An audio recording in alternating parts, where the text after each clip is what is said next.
Tengan todas y todos un buen día. Como parte de la sistematización de la experiencia en el programa de la Red Solidaria, se me ha pedido que haga una revisión a la literatura acerca de un tópico que se considera importante, como es la gestión para el cambio. Al mismo tiempo, debo de hacer consultas al personal del programa de la red para un intercambio y subrayar dentro de este tópico de apoyo a la gestión elementos que son considerados dentro del colectivo. Y esta presentación es el resultado de dichas indagaciones. En un contexto de refundación, entendiendo el mismo como un proceso de modificar sustancialmente la política de protección social, adaptándola hacia un nuevo enfoque de restablecimiento de derechos humanos hacia grupos vulnerables, cabe hacerse una serie de interrogantes. Concretamente, con esta presentación vamos a abordar 5 interrogantes que espero satisfagan las inquietudes de los distintos equipos con los que hemos interactuado para la elaboración de estas propuestas de reflexión que vamos a compartir con todos.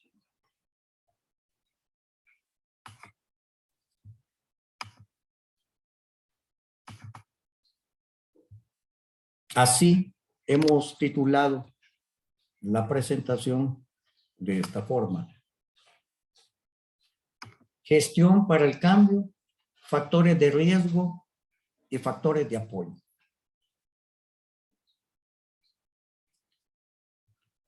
La primera interrogante que ha surgido en los distintos equipos es esta que está aquí en pantalla. Vamos a movernos para acá para no estorbar la misma. Y se manifiesta de la siguiente forma: ¿por qué es importante la gestión para los cambios? ¿Y cuáles son las ventajas personales y organizacionales dentro de nuestra entidad? Y dentro de este primer cuestionamiento, consideramos que hay necesidad de entender lo que es la gestión del cambio, acciones que la integran, ventajas del cambio organizacional, importancia de los servidores públicos y factores que hay que fomentar. Dentro de este cuestionamiento inicial, hemos encontrado el conjunto de ideas que paso inmediatamente a exponerles. La propuesta de un cambio organizacional desde la administración pública la debemos entender y asumir como un conjunto de acciones específicas para el sector. Cuando uno revisa este tópico en la literatura y en el YouTube, en el Internet, en Google, encuentra distintas formas de abordaje, pero no lo encontramos específico para el sector público. Así que entender el cambio organizacional implica entender el conjunto de acciones adaptativas que va a llevarnos a facilitar, en primera instancia, innovación en las condiciones y herramientas de trabajo de todos y cada uno de los funcionarios que integran una institución. Un segundo punto es también va a facilitar a la adherencia deliberada hacia una cultura interna por introducir mejoras en nuestro trabajo. Un tercer punto es la idea compartida por los equipos, y este tipo de acciones también nos va a llevar a la optimización de métodos, jerarquías y estructuras operacionales por una prestación de bienes y servicios más eficientes dirigidos hacia la población objetivo en sus comunidades donde hay intervención de nuestro programa. De igual modo, se ha llegado a considerar que al propiciar, al favorecer un cambio organizacional desde la administración pública, vamos a encontrar formas más significativas de medir el desempeño y los resultados, entre otros de los procesos que buscamos facilitar con esta modalidad de hacer cambios adaptativos. La adaptación y gestión del cambio es una constante dentro de la resiliencia humana y en sus organizaciones sociales. En consecuencia, se ha convertido en una habilidad fundamental para enfrentarnos a innovaciones tecnológicas del presente y a escenarios prospectivos del futuro. Además, es un claro indicador de liderazgo gerencial, porque el rescate del sector público en el país requiere en este momento histórico líderes que sean al mismo tiempo agentes facilitadores de cambios para mejorar procesos administrativos en las entidades estatales de Honduras. Las consecuencias de las transformaciones y cambios adaptativos en los paradigmas administrativos siempre recaen sobre las personas, en el principal activo de las entidades, su capital humano. Y por ello es imprescindible contar con su concurso e involucramiento.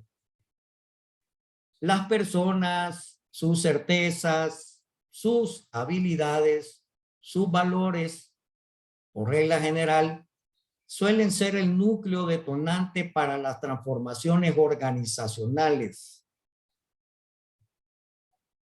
Las personas con mayor conciencia de servidores públicos y de la necesidad del cambio organizacional, esto está comprobado, aumentan su compromiso con la entidad y con el éxito de procesos de atención hacia las demandas sociales. Demuestran que son capaces de afrontar nuevos retos y desarrollan un mayor involucramiento con la aplicación de las políticas públicas y la obtención de beneficios para las poblaciones. Las personas con menos grados de conciencia de su rol de servidor público son apáticas al cambio transformador.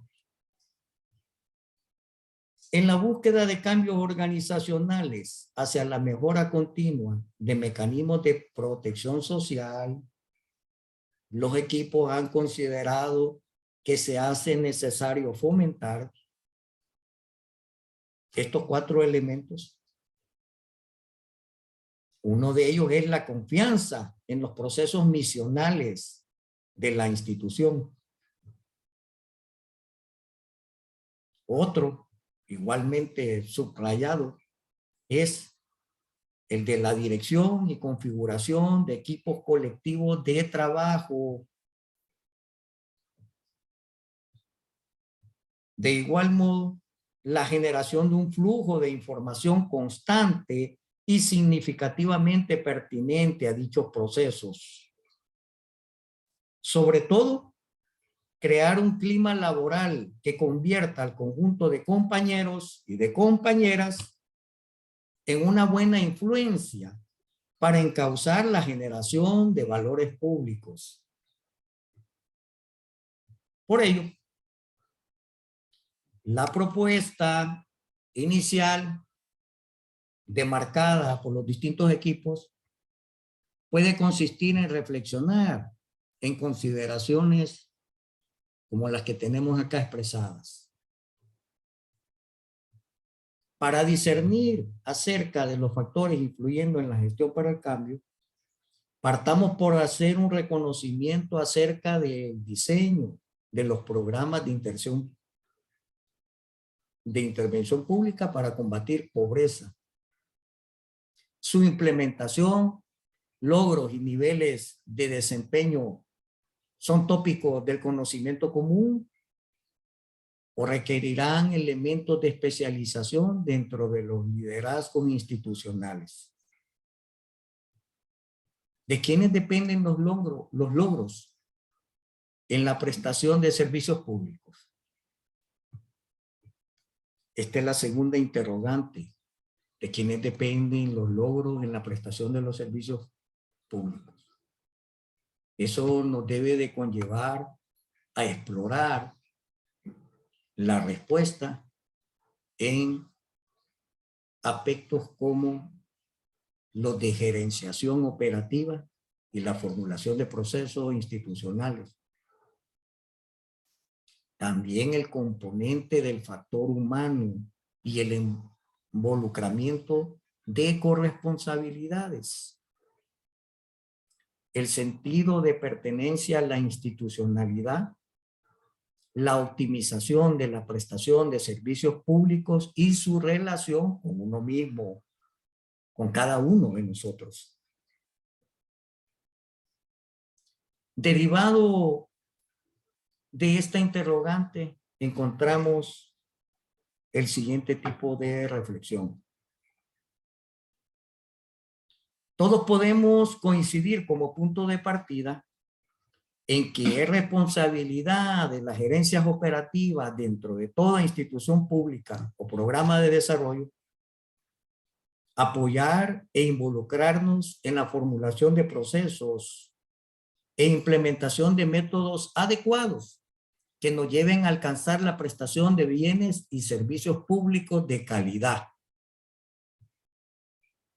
Entenderemos por gerencias operativas, y en esto hay un consenso, como aquella habilidad técnica compartida colectivamente referida a la administración de los recursos y la conducción de procesos necesarios para producir los bienes y servicios que brindamos como una organización gubernamental dedicada a poblaciones en condiciones de vulnerabilidad y pobreza.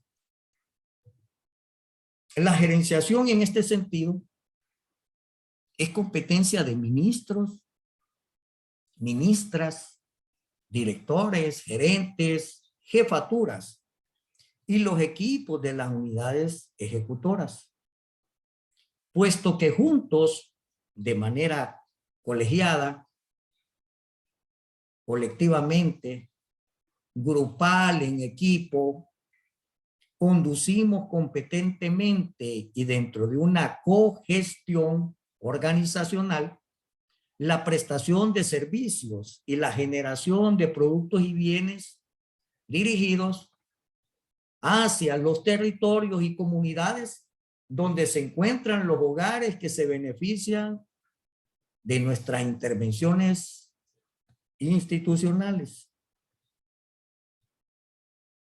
De forma que en las premisas anteriormente expresadas podemos incluirnos todas las dependencias y el conjunto de actividades que integran nuestra institucionalidad.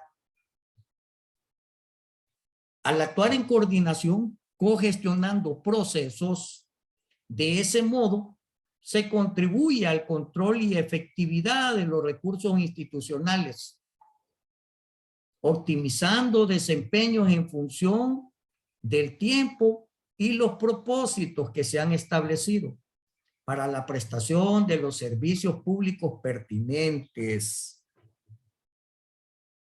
Visto de esta manera, todos los cuadros técnicos y administrativos, como profesionales que somos, tenemos claridad que tanto dentro de nuestros desempeños individuales como colectivamente poseemos y aplicamos la denominada capacidad de gerenciación operativa. Debe ser evidente para todas y todos que como empleados y servidores públicos gestionamos tiempos, gestionamos tareas, gestionamos recursos financieros y no financieros. Y que además gestionamos dentro de un marco de corresponsabilidades y relaciones humanas organizacionalmente, procesos que nos vinculan como la Red Solidaria de Honduras. Gerenciar procesos institucionales no es competencia depositada en una sola unidad organizacional dentro de nuestra entidad. La capacidad de gerenciación nos involucra a todos como servidores públicos. Una reflexión de mancomunidad en el trabajo o sinónimo de corresponsabilidad y de cogestión. La gerenciación operativa, por consiguiente, nos compete a todos y cada uno de los miembros que integramos nuestra entidad.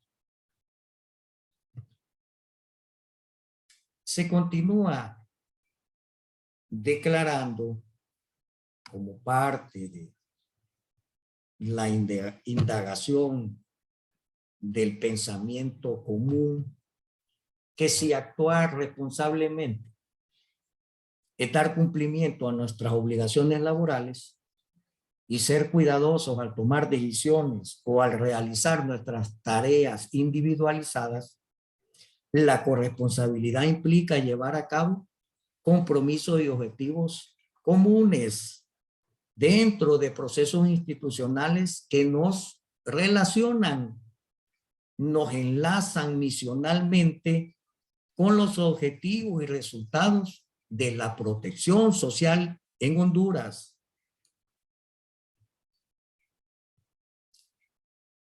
Corresponsabilidad mutua dentro de una colectividad institucional como miembro o empleado articulado a un proceso misional significa prestar cooperación desde nuestros roles a las distintas tareas, al conjunto de objetivos, a los plazos que están determinados de manera anticipada, a los insumos con los que nos proveen los distintos elementos presupuestarios y también a las metas dentro de equipos debidamente estructurados.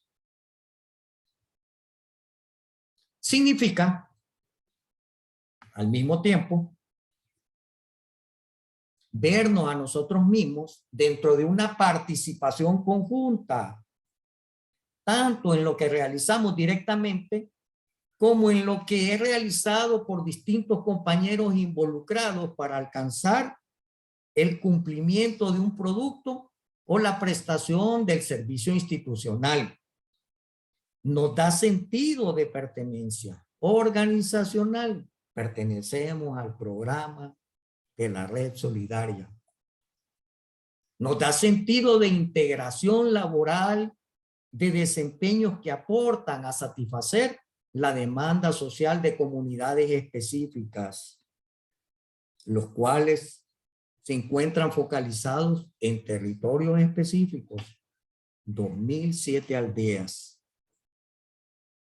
Si uno mismo llegara a visualizarse de forma aislada, separada del conjunto, fuera de un método o proceso identificable, nuestro desempeño no contribuiría a la organización del trabajo misional que como entidad pública nos compete.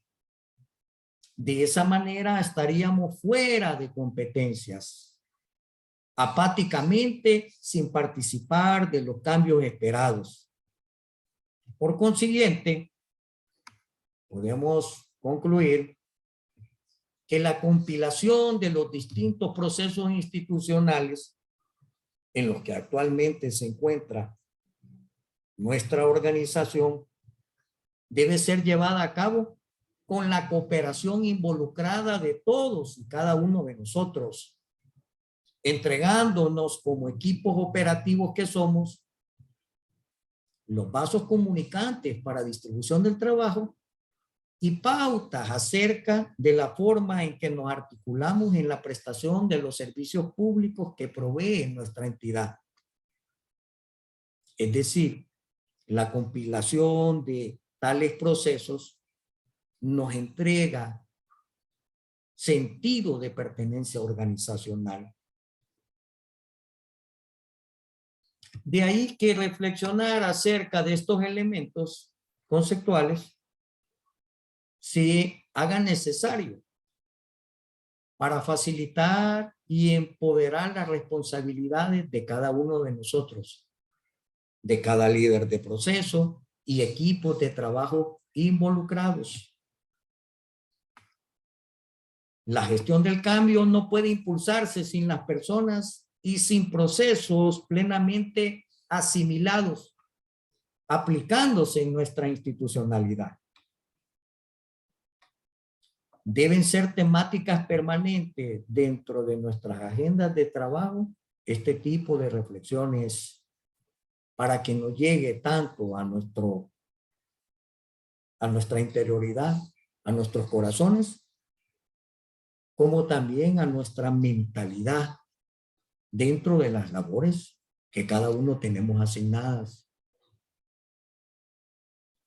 ¿De quiénes dependen entonces los logros en la prestación de los servicios públicos?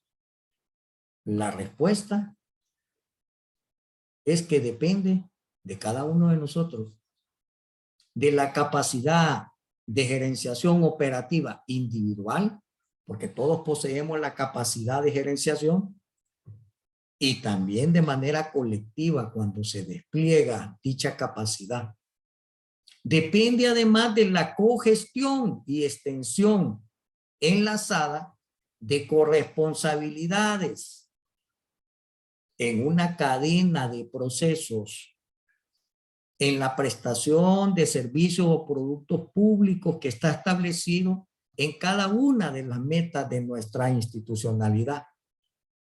Depende también, los logros dependen también de la identificación de procesos y de nuestro involucramiento responsable en ellos. De este conjunto de factores depende. Otra interrogante surgida en este proceso de refundar institucionalidad, de refundación de las distintas capacidades en el sector público, es la que tenemos acá. ¿Cuáles factores debemos tener en consideración como influencia favorecedora para generar los cambios institucionales? O sea, ¿qué factores influyen positivamente en los cambios que se requieren? Para ello, se consideró necesario abordar este tipo de tópicos. El rol de las jefaturas y de la coordinación. El tópico del valor social público ligado al valor institucional. Factores que dan más valor a las entidades públicas. Veamos qué tipo de respuesta encontramos a este interrogante. Estas condiciones cognitivas, organizativas para mejorar nuestra institucionalidad no son sencillas. Son condiciones complejas y requieren elementos y competencias especiales, exigencias y responsabilidades para personal con talento y capital humano, que comienza endógenamente con uno mismo en el interior de las instituciones, con su personal, es el hilo conductor para desarrollar esas condiciones cognitivas. Además, debemos considerar que para la gestión del cambio, los coordinadores o responsables de las operaciones, de las intervenciones, tienen un presupuesto limitado y un plazo determinado en el que se supone que han de obtenerse los resultados previstos. Es decir, no existen cantidades ilimitadas de financiamiento, ni tampoco contamos con cantidades ilimitadas de temporalidades para llevar a cabo las intervenciones. ¿De quién entonces dependen estos aspectos de prestarle atención? Hemos dicho que de los coordinadores y de las jefaturas en primera instancia. Por lo tanto, los coordinadores operativos y sus respectivos equipos técnicos se ocuparán principalmente de los insumos, procesos, productos y calendarios de trabajo, y estarán igualmente interesados en los beneficios o efectos y en el impacto que se espera obtener durante y después de la ejecución de determinadas acciones o procesos. Las jefaturas, por consiguiente, son los primeros interesados en la identificación de la información clave, de la obtención de un juego de indicadores que evalúen logros, que evalúen los cambios que se van obteniendo, los alcances de coberturas, resultados obtenidos por los proyectos a ellos encomendados, identificar atrasos, causales de los mismos y los remediales para superarlos. Todos podemos discernir que la idea de contar con planes institucionales son un requerimiento muy útil dentro de la racionalidad de un Estado que planifica la prestación de servicios públicos. También debe existir consenso en que para llegar, aún en medio de dificultades, a obtener posiciones de influencia en los factores que operan en los escenarios que se requieren socialmente modificar, resolviendo problemáticas tales como vulnerabilidad, pobreza, o bien aprovechando oportunidades, talento, experticias. También es útil la identificación de formulación de procesos de apoyo a la operativización de las estrategias. No obstante, aunque estos aspectos sean importantes, su identificación, su definición, plasmarlos por escrito, compilarlos, agruparlos, solo eso por sí mismo, contar con planes y procesos de carácter obligatorio, no es suficiente como factor asociado al éxito de las organizaciones. Debe haber otros factores explicativos igualmente importantes. ¿Cuáles son? ¿Cómo nos puede ilustrar las experiencias de nuestra propia identidad nacional, así como experiencias que son recopiladas a través de la distinta literatura? ¿Cuáles son esos otros elementos? Pues bien, de acuerdo a la indagación, revisión, de experiencia, de literatura, expertos coinciden en señalar que menos del 10% de las estrategias y procesos que se llegan a formular son ejecutadas o implementadas efectivamente. Y cuestionan, ¿de qué sirve hacer planes si no se podrán materializar? ¿Para qué insumir esfuerzos en formulaciones que no se llevarán a cabo? Ocupar mayor espacio de tiempo, de organización, solo para plan o procesos, en detrimento de tiempo para examinar ejecutorías, desviaciones, reflexión acerca de aciertos y desaciertos, sería desconectar la racionalidad de las expectativas con las realidades.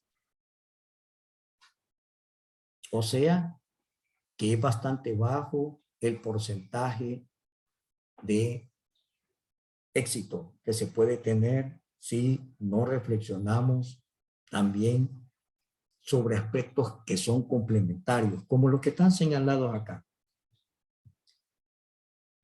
En el Istmo Centroamericano, transcurridos años de experiencia en planeamiento, los equipos técnicos y gerenciales también nos hemos percatado como que las acciones planificadas se quedan a las puertas de las instituciones, en los umbrales de los escenarios que se desean modificar.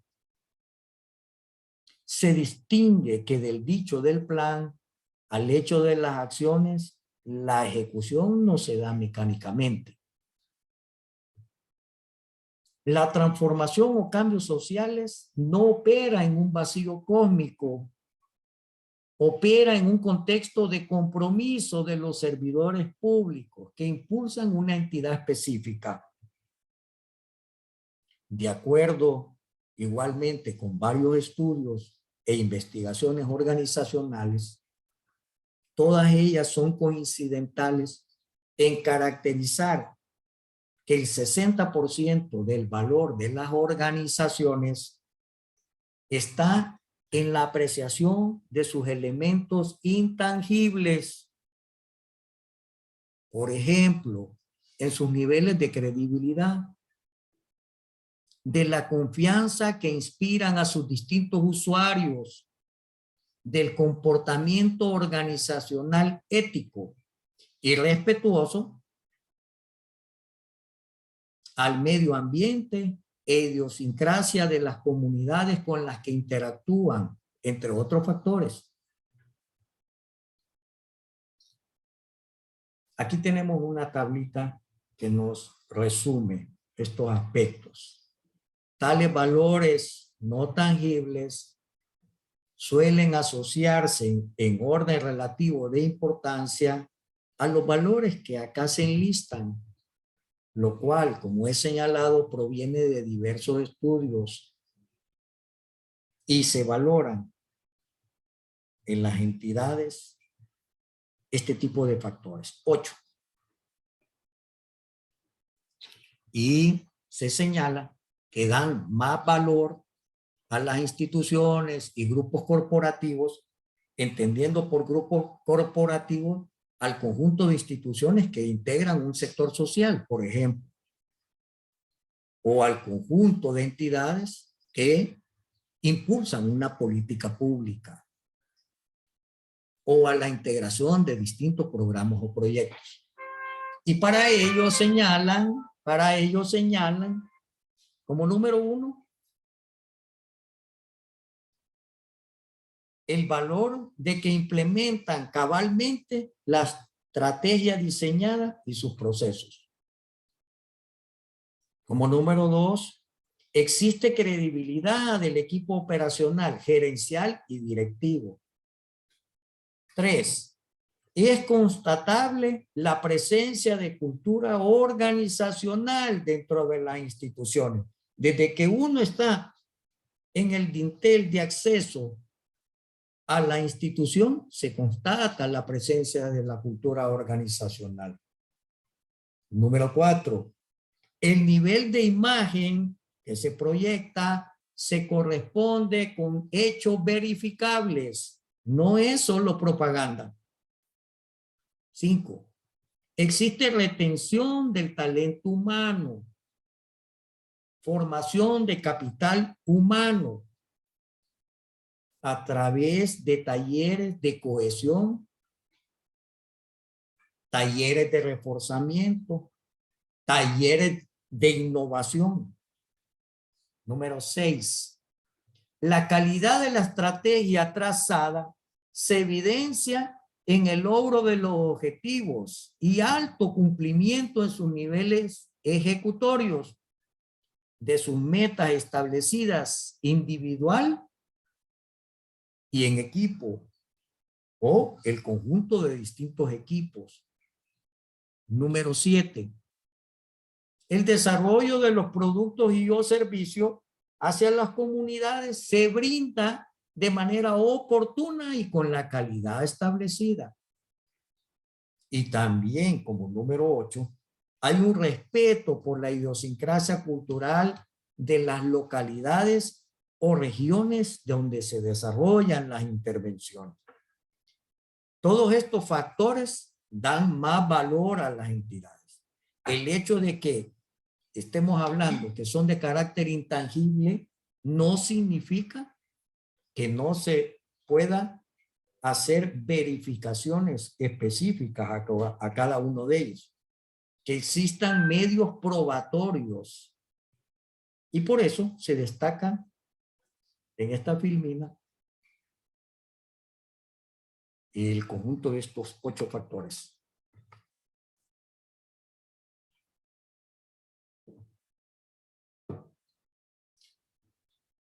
Análogamente, en la medida que el valor organizacional de una entidad pública sea basado en valores como los anteriormente descritos, en esa medida se puede estar seguro que los sistemas de planificación de tales entidades representan una ventaja competitiva con toda certeza.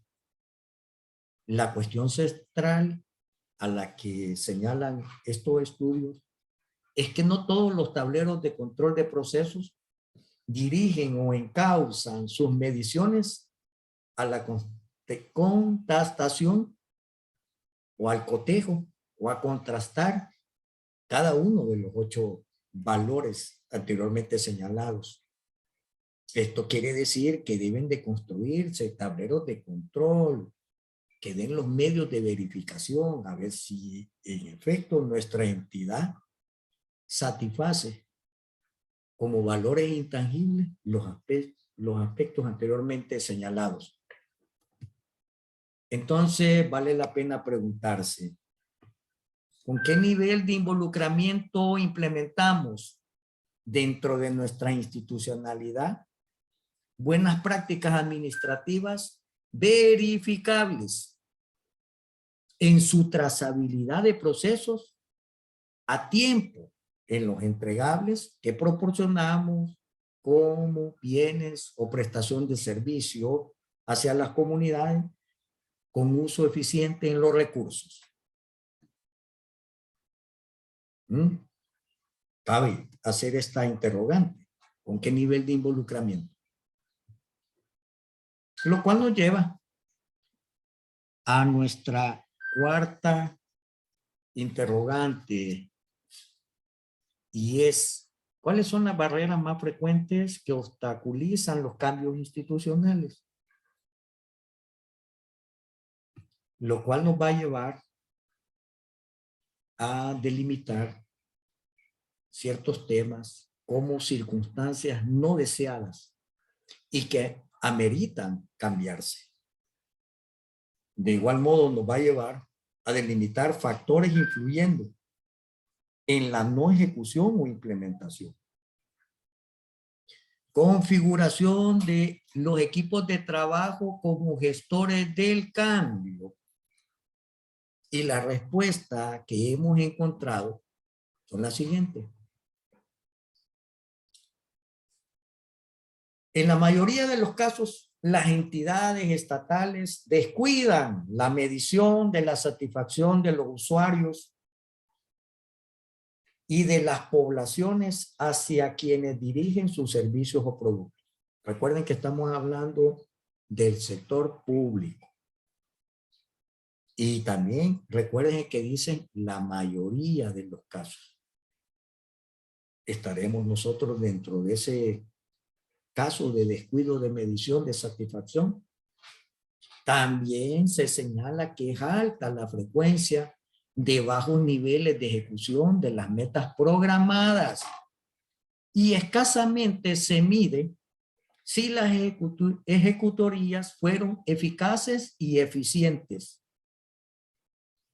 Aún más es la frecuencia observada en el descuido de llevar a cabo investigaciones acerca de los efectos o resultados de programas y políticas estatales mediante evaluaciones concurrentes, o sea, en el momento que se está haciendo la prestación del servicio, en el momento en el que se están ejecutando los proyectos, o también se descuida de hacer las evaluaciones a la conclusión, al cierre de las intervenciones o del desarrollo de los proyectos, a lo que comúnmente se conoce como evaluaciones ex post. Concretamente, gran número de autores latinoamericanos, como autores anglosajones, como autores de cualquier parte del mundo, coinciden en señalar que el problema de los planes y procesos son sus bajos niveles de ejecución. También coinciden que para reforzar las ejecutorías hay necesidad de reconocer qué es lo que está pasando, para lo cual hay requerimientos por las investigaciones, encuestas y o estudios. Y de acuerdo con el discernimiento obtenido por estas herramientas, se ha logrado identificar como barreras frecuentes para la ejecución de la estrategia los factores siguientes. Y aquí las hemos agrupado en un primer bloque que se denomina barreras de conocimiento. Los estudios señalan que el 95% de los funcionarios directamente en contacto con los usuarios no entienden la estrategia formulada en los planes estratégicos. No entienden tampoco el enfoque de cadena de valor público. Y son funcionarios que están día a día en contacto con los usuarios. Alto, 95%. Otra barrera es que entre el 60 y 70% de los cuadros técnicos no reconocen las relaciones de corresponsabilidad al interior de las unidades dentro de la misma organización. En consecuencia, se pasa por alto enfoques de sinergia, porque al no haber un reconocimiento de cómo estamos interrelacionados o de corresponsabilidades, entonces trabajamos en compartimientos estancos. Igualmente, digamos que 60 y 70% es una cantidad significativa de esa barrera de conocimiento. Una barrera 3 es que una gran mayoría de jefaturas no reconoce diferencia entre problemas técnicos y problemas adaptativos, dándole preponderancia a los primeros en relación a los segundos, lo que lleva a defocalizar las metas de aprendizaje.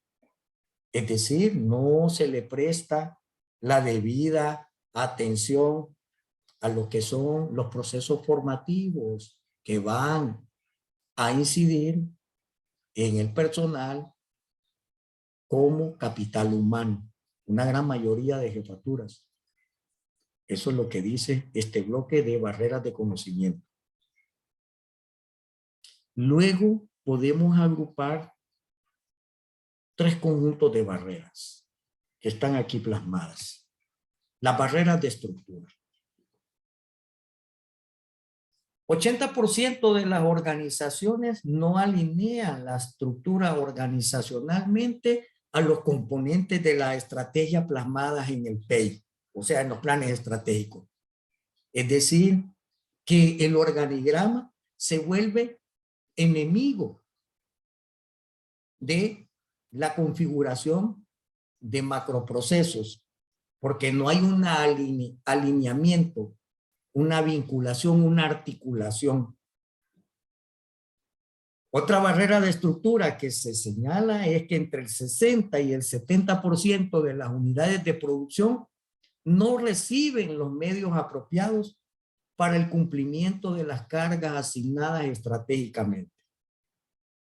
O sea, las unidades de producción, que son los que prestan los servicios a las comunidades, a veces operan con una relación de insumos muy pobre, muy baja. Y estamos exigiendo que comunidades de producción tengan un cumplimiento de metas. Sin embargo, barreras de estructura operan también de este tipo. Y llegamos a las barreras de presupuesto, que uno pudiera pensar que son altas o que son varias. Y acá los estudios señalan, como la número 6, que el 60% de las organizaciones no ligan los centros de costos ni los presupuestos con la estrategia. Figúrense. No hay una articulación entre los centros de costo con los presupuestos que están plasmados de procesos misionales o procesos estratégicos. Así como no hay un ligamiento a veces entre lo que es la configuración de presupuesto y la configuración de las cadenas de valor público o con los productos intermedios. Y a veces también no hay ligación con el presupuesto para toda la producción de entregables. Acá lo dice, 60% de las organizaciones. Uno también puede preguntarse qué tipo de rendimiento de cuentas, qué tipo de transparentación puede existir cuando el 60% de las organizaciones tienen este tipo de barrera. Y luego vienen a continuación las barreras de índole ejecutivas. 85% de los equipos de coordinación gastan menos de 1 hora al mes discutiendo y reflexionando sobre la estrategia y su avance. Equipos de coordinación insumen al mes 1 hora para reflexionar sobre el nivel de ejecutorías. Si aquello va desviado del componente estratégico o si va coincidental. Otra barrera ejecutiva, la número 8, es que una gran mayoría de jefaturas no reconocen la importancia de generar reuniones de reflexión sobre avance de las ejecutorías mensuales, trimestrales, semestrales, etcétera. O quiere decir que los avances sobre los niveles de ejecución de manera frecuente, de manera periódica, de manera continua, hay que estar encima. Y dice acá que una gran mayoría de jefaturas no le da la importancia debida. Este otro bloque de barreras son denominadas por no incentivos. Dice acá que el 90% de las instituciones no integran incentivos de ningún tipo, monetarios y no monetarios, como estímulos a la implementación de la estrategia. No hay inductores, cercanía, que motive, que incentive en el 90% de las instituciones. de manera explícita, ya sean de manera monetizada o no monetizada, con la implementación de la estrategia o de los procesos mismos. Y la barrera número 10 aduce que el 66% de los cuadros técnicos no se sienten parte de la estrategia. Se ha difundido más la idea que ellos pertenecen a lo estrictamente operativo. Por consiguiente, no asumen compromiso con la estrategia. 2/3 partes, quiere decir que 1/3 parte al menos sí lo hace, pero no es suficiente. Y por último están las barreras de índole de temor al cambio. Un grupo minoritario, por temor a verse afectada a sus esferas de influencia, retarda o no hace que caminen las gestiones impulsadas en los planes estratégicos. Es decir, con el tiempo la gente va generando áreas de influencia y tienen temor, dice. Y en consecuencia, boicotean. Retarda, dice acá, una palabra elegante. La barrera 12 dice que hay resistencia a innovaciones, o sea, resistencia al cambio, tosudez a salir de sus áreas de confort, temor a las consecuencias del cambio, entre otros elementos emocionales que son frecuentes en las organizaciones. Interesante este agrupamiento de las barreras 11 y 12. Luego yo agrego esta barrera 13 que denomino como indiferencia organizacional, que también se da, entendida como un estado de ánimo en que no se siente inclinación, motivación o deseo por introducir correctivos o mejoras en temas o asuntos relativos a la ejecución de los planes, en asuntos relativos a los objetivos, a las políticas públicas. A veces el síntoma viene acompañado por no prestar importancia o interés a las mediciones institucionales sobre niveles de desempeño o la autoevaluación. Le tienen fobia, le tienen igualmente temor. Entonces, hay una indiferencia organizacional como barrera 13. Además, continúa siendo alta la frecuencia de señalamientos de los entes contralores estatales y no estatales en la región centroamericana. Basta leer los principales periódicos y medios electrónicos de comunicación social, como yo lo he hecho. En cuanto a reincidentes desequilibrios presupuestales, también se señalan brechas de necesidades básicas no cubiertas. La no calidad del gasto público, la no relación de costos con la producción o servicios que se brindan desde el Estado, la no racionalidad en las asignaciones presupuestarias, la ineficiencia y pérdidas en la prestación de los servicios públicos, falta de transparencia en los rendimientos de cuenta. Y la lista sigue. Burocratización de los trámites. Este es bastante señalado. Que hay una respuesta tardía. Lo mismo, obsolescencia en procesos no automatizados o en línea con los usuarios.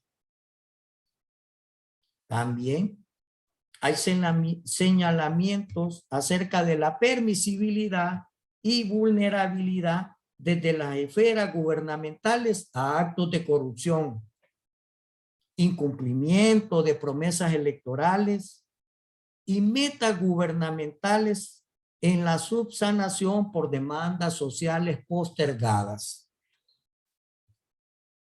Todas estas situaciones, condiciones y circunstancias no deseadas ameritan cambiarse, para lo cual es urgente emprender gestiones específicas, delineadas por etapas que nos indiquen el camino a seguir. Por supuesto, Honduras como nación y su sector público en particular no está exento de estos factores negativos. No obstante, hay que reconocer que desde el Estado se fomentan y se vienen haciendo esfuerzos significativos por introducir mejoras, por modernizar procesos, integrar y establecer sinergias sectoriales, como el caso de la red solidaria, y también por el empuje, la gestión y seguimiento a cambios en todos esos frentes, a veces con éxitos importantes y otras con bajo rendimiento. Y está en nosotros mismos, como agentes de cambio, en hacer que ese empuje nos lleve a aspectos positivos. Para lo cual, la configuración de los equipos de trabajo se hace trascendental. Y en eso, con los distintos colegas y compañeros, hemos coincidido que todo lo anterior, las denominadas barreras, no facilitan la traducción de la estrategia en acción. Al no influir compromisos en los cuadros técnicos, sin implicación, no hay acción, no hay transformación, no hay cambio. Es decir, los equipos técnicos administrativos de trabajo tienen que estar comprometidos para gestionar cambios y el implante de los elementos estratégicos y operacionales. La gente debe estar dispuesta a hacer las cosas bien. Por consiguiente, los equipos de trabajo que van a gestionar e impulsar la estrategia, el cambio operacional, deben ser organizados dentro de las fases iniciales. ¿Sí? Cuadros técnicos en concordancia con equipos técnicos administrativos. Ahora bien, ¿cómo impulsar liderazgos en el conjunto de cuadros técnicos? Llevando de arriba hacia abajo, de manera que la estrategia estatal llegue a los pies de las entidades, no solo a la cabeza de las organizaciones. Es lo que vamos a explorar seguidamente, proponiendo gestiones concretas. Y esto nos lleva a la última parte con esta interrogante igualmente importante. ¿Cuáles métodos son reconocidos como influencia favorecedora para mejorar los cambios y los programas sociales en el sector público? ¿Cuáles métodos? ¿Qué técnicas? ¿Qué herramientas? ¿Serán conocidos o serán desconocidos? Veamos. Esto nos va a llevar a aportes de los gurús internacionales en el tema, o sea, gente especializada. También nos va a llevar a reconocer aportes latinoamericanos y en Honduras. Y vamos a poder concluir que no es por falta de métodos que no se dan los cambios. También vamos a ver la relativa importancia de la influencia del monitoreo, el seguimiento y la comunicación interna. Y finalmente vamos a compartir la exhortativa a la configuración de los distintos equipos de trabajo.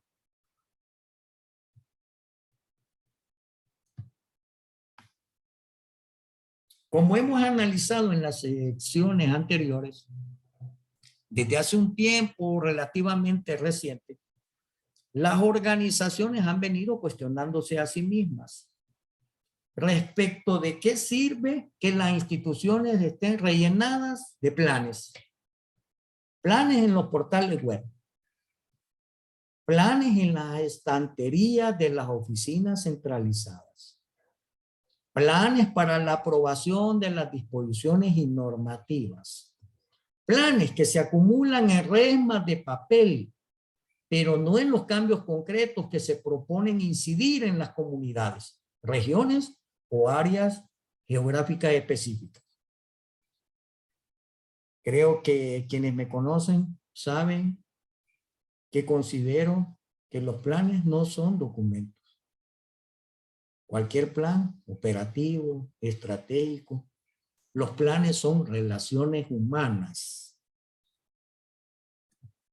Al mismo tiempo, los cuadros técnicos, los diseñadores de política, los cuadros de directores y jefaturas de las organizaciones o entidades se han dado cuenta que si se quiere realmente alcanzar los frutos de la planificación, lo más importante es racionalizar cómo poner la estrategia en marcha, cómo superar los formalismos planteados en papel, solo tratando de cubrir las apariencias de una planeación hueca.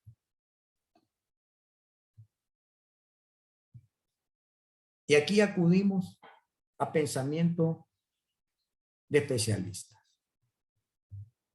2016, recientemente, el doctor Michael Porter, en una de sus conferencias de asesoría, comentando acerca de los países BRIC, Brasil, Rusia, India, China, como potencias emergentes y la relación entre competitividad y estrategia que deberá marcar el futurible de los administradores de las economías de estos países, concretamente le preguntan: ¿cuáles son los factores a tener en mente para no perderse en el camino de la relación entre competitividad de los procesos de apoyo y la estrategia institucional? Efectivamente, el doctor Porter reconoce como uno de los retos más importantes de los cuadros directivos de toda organización el de hacer funcionar la estrategia, es decir, su implementación. Y reconoce para ello 3 factores imprescindibles que nos pueden llevar también a nosotros, además de la reflexión, a la acción. Y dice: 1, debe haber claridad y comprensión en cuanto a cuál es la estrategia en realidad y qué entendemos por estrategia. Entender de la misma manera lo que decimos por procesos estratégicos y procesos de apoyo, lo cual significa una labor de socialización, de entrega formativa, de una puesta en común, tanto en los equipos técnicos como en los equipos administrativos. En la medida que no hagamos una apuesta comunicacional, entonces en esa medida no va a haber la suficiente claridad y comprensión. Eso es lo que señala el doctor Porter. 2, la comunicación interna y continua sobre las necesidades a resolver, las metas específicas de los productos, servicios, sus insumos, sus plazos y cómo cada responsable hace la diferencia durante la implementación. Es importante también socializarlo, dice, de manera continua, permanente. Tercer factor, asegurarse de tener métricas sensitivas al cambio para medir que están ligadas a la estrategia. No solo medidas generales que todos usan o que cualquier organismo podría usar. Tiene que haber una especificidad al tipo de intervención que hace cada entidad, cada institución. No dejarnos imponer medidas genéricas en el sector o campo de desempeño. Si nuestro campo de desempeño es la protección social, debemos de tener mediciones a la medida de a lo que nos dedicamos, al componente de la protección social. Una buena medida requiere medidas hechas a la particularidad para ver si de verdad se están logrando las metas. 3 factores importantes, sencillos, en su expresión. Claro, hay una complejidad. Llevarlas a la aplicación práctica. Una complejidad que tampoco nos es desconocida. Por ejemplo, la comunicación, las mediciones y expresar con claridad y de manera comprensible. Eso es lo que nos dice uno de los pensadores influyentes en el mundo. Desde luego, ¿sí? Todos reconocemos que hay una variedad de aportes. Hay autores latinoamericanos y también hay autores con experiencias propias en Honduras. Y lo más importante aún, hay experiencias dentro del personal del programa de la red solidaria que subrayan los elementos siguientes. Y lo he denominado en esta filmina método para alcanzar la ejecución de la estrategia institucional. Y esto es lo que me señalan. Aquí hay aportes de varios colegas, de varios compañeros, de varias divisiones que seguramente lo van a reconocer. Voy a hacer una ruptura en el orden y voy a ir del final al principio para introducir una variedad. La número 9 dice, atendamos como método al constructo social de la solidaridad humana por la existencia y no para la mera subsistencia. Hacer un constructo social de la solidaridad es parte del método, de la estrategia institucional. La número 8, introduzcamos la mejora continua, involucrando a responsables operacionales, porque los aspectos estratégicos están vinculados con los responsables operacionales. Ambos términos hacen parte de la misma ecuación, estrategia y operación. Número 7, retroalimentemos con procesos evaluativos periódicos y aprendamos de los aciertos y de las desviaciones. No tengamos temor a los procesos evaluativos. 6, midamos el cuadro de mando integral montando un sistema de gestión del logro fundamentado en procesos y enfoque relacional de causa y efecto. Un sistema de gestión del logro tiene inductores que si yo ejerzo gestión en un proceso A, voy a tener un efecto B, porque conozco dicha relación, causa y efecto. Excelente manera para alcanzar la ejecución de la estrategia, parte del método. Otro componente, el número 5, gestionemos las hojas de ruta como el núcleo del cambio a través de involucrar responsables específicos. Hojas de ruta en la prestación de servicios, en los entregables de bienes y productos. Gestionemos las hojas de ruta. Planteaba que había que universalizarlas para todo el conjunto de producción y de prestación de servicios. Es decir, que si tenemos 100 productos, tendríamos 100 hojas de ruta. Si tenemos 100 servicios que entregar, tendríamos 100 hojas de ruta. Si tenemos 50, si tenemos 25. A eso se refiere dentro de esta metodología.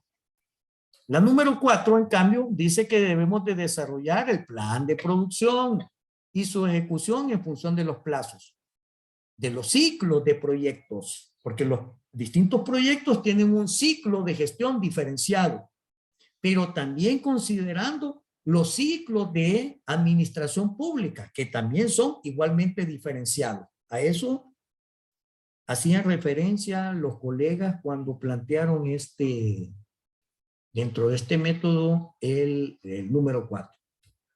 Es decir, que todos los relojitos, las temporalidades no son las mismas. Por eso tenemos que relacionar o desarrollar los planes de producción en función de los distintos ciclos.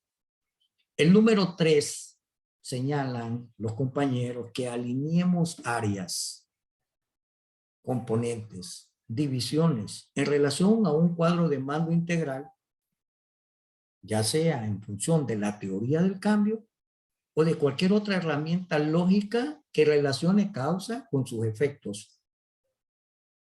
Si yo hago una gestión operativa, voy a tener un efecto, un entregable como producto intermedio, y a la vez ese entregable o producto intermedio va a incidir como causa para generar un efecto mayor. Y entonces tenemos que alinear las distintas áreas o equipos de trabajo, componentes, divisiones, en relación a determinar un cuadro de mando que nos permita visualizar esa integralidad de procesos. El número 2. Formulemos rutas de intervenciones y medios en mapas operacionales denominados procesos con sus involucrados específicos, donde se haga visible las corresponsabilidades. Formulemos rutas que nos involucren con las distintas intervenciones y con los medios, los recursos, los tiempos.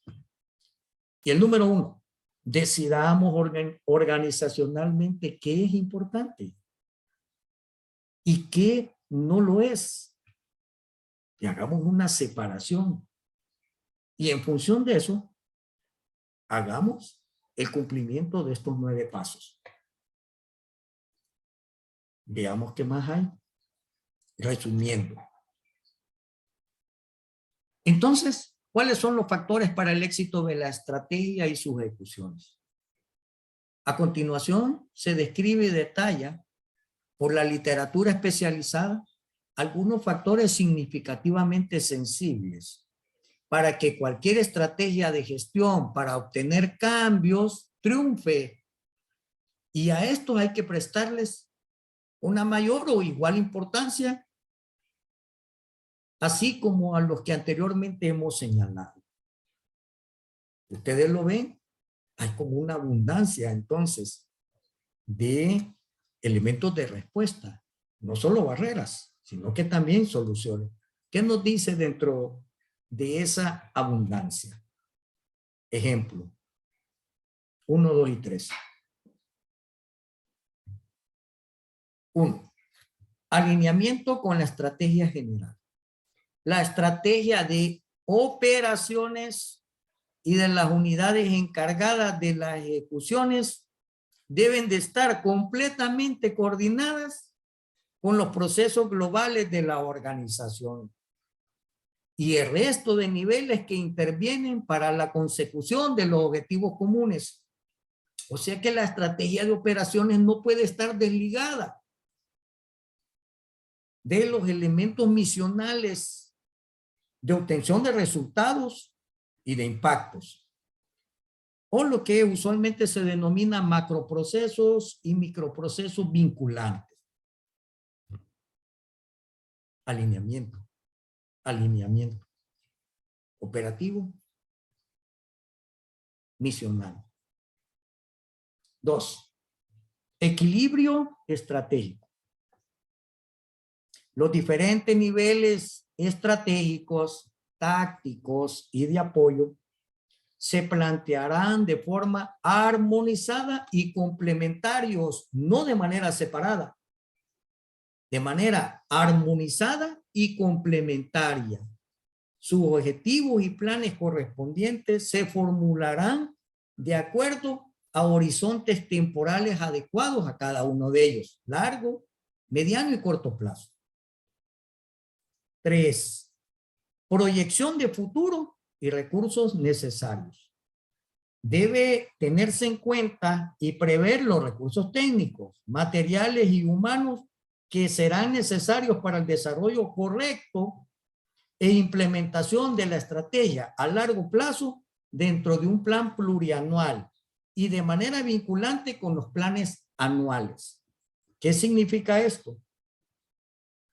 Prever de manera gradual material y recursos humanos. En este momento tengo 2 recursos humanos. Tengo 2 cantidades de material. Quiere decir que operativamente puedo lograr cierta cantidad entregable en este momento. Pero más adelante, de manera gradual, puedo tener el doble. 4 recursos humanos, 4 cantidades de recursos humanos, 4 cantidades de recursos materiales y por consiguiente deberíamos de esperar una gestión de cambio mayor a la que cuando teníamos solo 2 recursos humanos.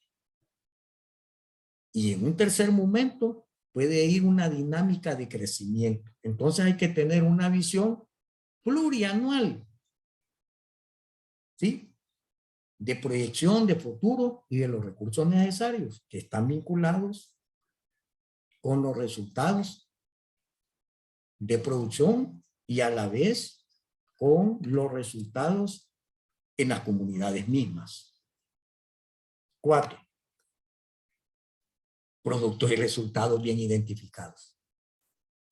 Tener presentes las características que exigen las necesidades de las comunidades dentro de sus problemáticas para satisfacer adecuadamente las demandas sociales, no las que nosotros queramos como consultores, como asesores o como técnicos, sino lo que en efecto las comunidades dentro de sus problemáticas los va a llevar a la satisfacción adecuada de sus demandas sociales. Entender la gradualidad como factor diferenciador de la gestión de cambios para concederles la prioridad en función de temporalidades definidas, gradualidad de metas y resultados. Interesante también esta propuesta 4. La número 5. Equipo humano integrado. Capacitación permanente hacia los servidores públicos y su disposición actitudinal resultan factores fundamentales para la buena marcha de las distintas operaciones. ¿Cuántas capacitaciones se han brindado en el primer trimestre dirigidos a obtener una cohesión, un equipo humano integrado? ¿Cuántas están programadas para el siguiente trimestre? ¿Cuántas para el final de año? La gestión del conocimiento con metas identificables a cada unidad ejecutora para repotenciar sus habilidades específicas, su nivel de competencias, el manejo de sus herramientas específicas y los métodos operativos, se hace imprescindible establecerlos. Ese es el paso 5. El paso 6. Sinergia con el resto de la organización. La institución debe ser entendida como un todo, como un sistema que funciona de forma integrada y fluida. Sus procesos esenciales junto a los procesos de apoyo. Lo técnico junto a lo administrativo. Sinergia. Sinergia. Bonita expresión. Número 7. Mecanismos de seguimiento y control. La implementación de planes estratégicos requiere de un control de las desviaciones y una serie de medidas correctivas cuando se les identifica. Lo vuelvo a leer. La implementación de los planes estratégicos requiere de un control de las desviaciones. Si las gestiones no se cumplen, no vamos a tener los resultados estratégicos. Si no introducimos la serie de medidas correctivas cuando se les identifica a nivel de gestiones operativas, no vamos a obtener los resultados estratégicos. El establecimiento de indicadores de rendimiento y desempeño y un cuadro de mando integral son buenas herramientas para medir si se están cumpliendo los objetivos, metas y entregables previstos.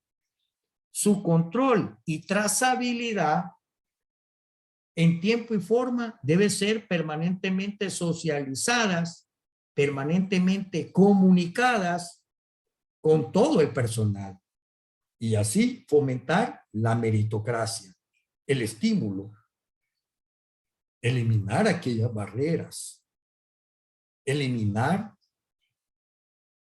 un conjunto de aspectos no deseados. Aquí están por el lado positivo. La número 8. Revisión a las innovaciones.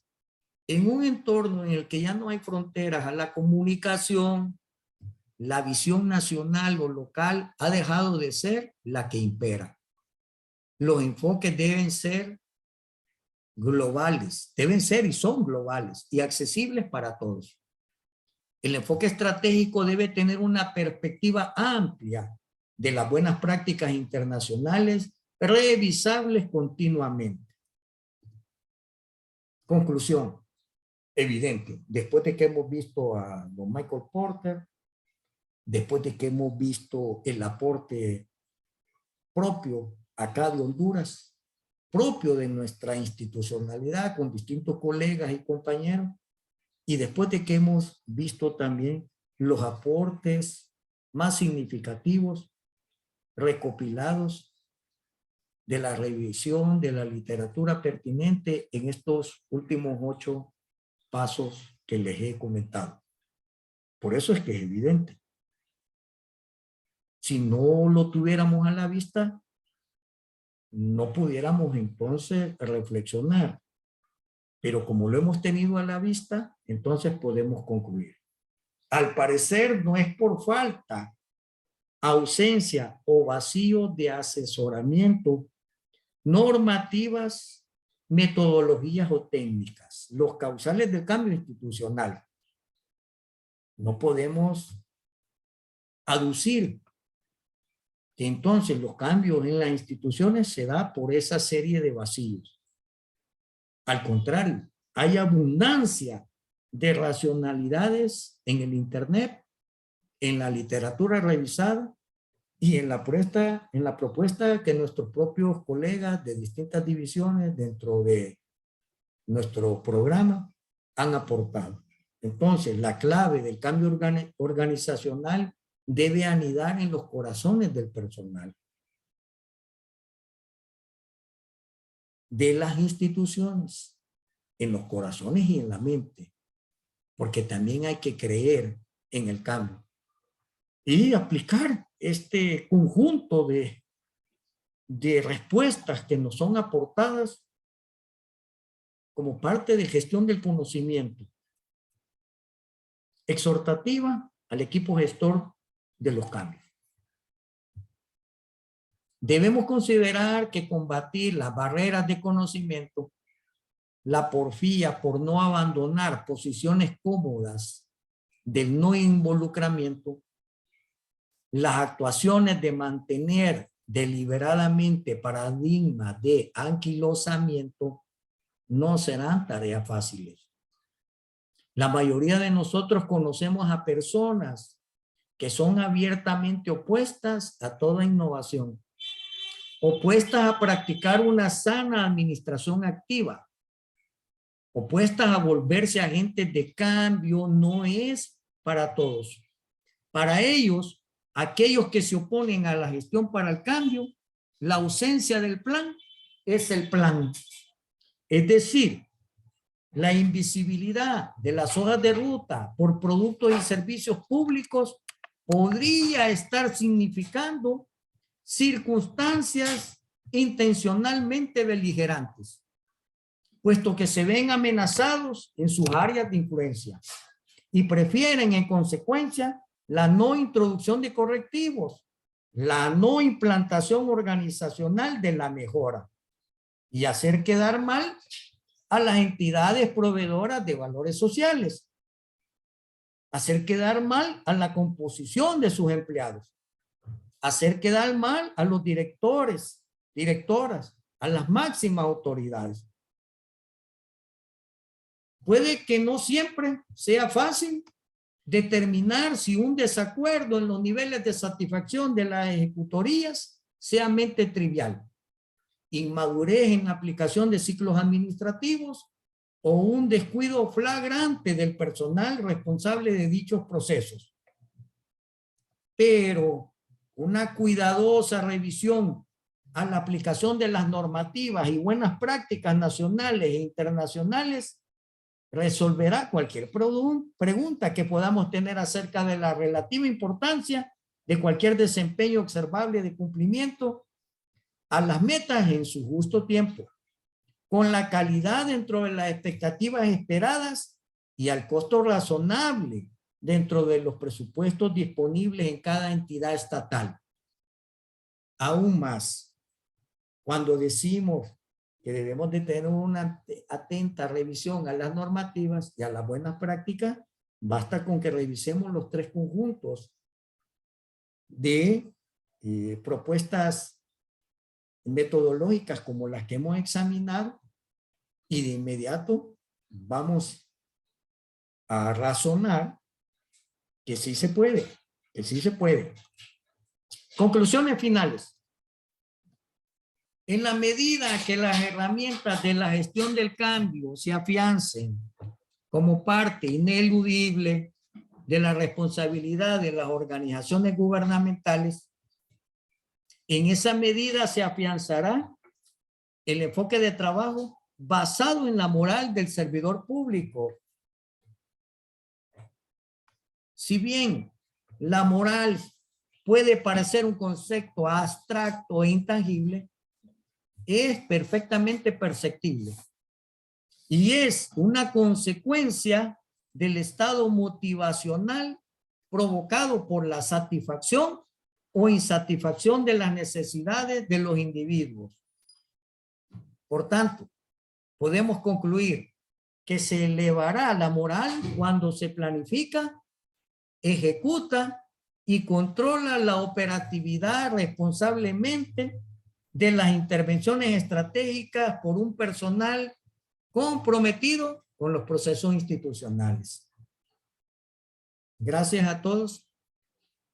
Espero haya sido útil las distintas propuestas que hemos revisado. Hasta la próxima.